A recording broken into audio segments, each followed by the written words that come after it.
So we found a way to look at and listen to the cosmos at the same time, and we call it multi-messenger astronomy. How does it work?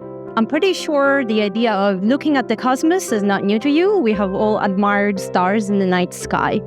Optical light is a form of electromagnetic waves that our eyes are able to capture, and it represents the oldest cosmic messenger, the first signal we've been able to use to study stars and galaxies. Today, we routinely use light at all wavelengths to study the universe, from gamma rays to radio waves. And what we've learned is that the universe is not a tranquil place.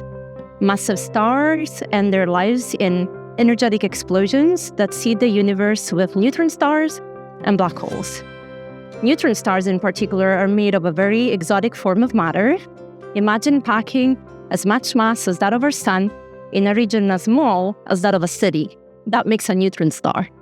Now consider two neutron stars in a binary system spiraling towards each other until they merge in a cosmic collision. Would you be satisfied to witness that event in a clip that has video but no audio? I'm sure the audio from that cosmic smash-up would be pretty impressive. And that's what gravitational waves give us, the ability to listen to the cosmos.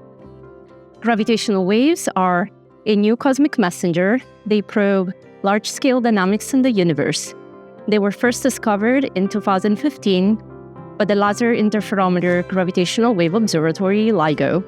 This was about 100 years since Albert Einstein first predicted their existence. Today, about 10 years after that first discovery, we've unveiled about 200 or more gravitational wave events.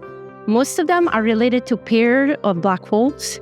A few contain neutron stars, but we've seen one and only one event where a whoop of gravitational waves by a pair of inspiraling neutron stars was followed by light at all wavelengths.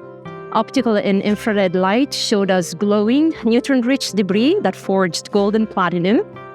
Radio and X-rays show us jets that were unleashed in the collision and were racing through the interstellar medium at a speed close to the speed of light. So from this one event, we've learned a lot, but we want more. Would you be able to learn everything there is to learn about humanity if you just looked at and listened to a single individual? Certainly not, and that's why we want more. The challenge for the next decade is how to go from a trickle of multi-messenger detections into a flood. We would like to build a population of binary neutron star mergers observed through gravitational waves and light to be able to test fundamental law of physics while illuminating the nature of matter under most extreme conditions.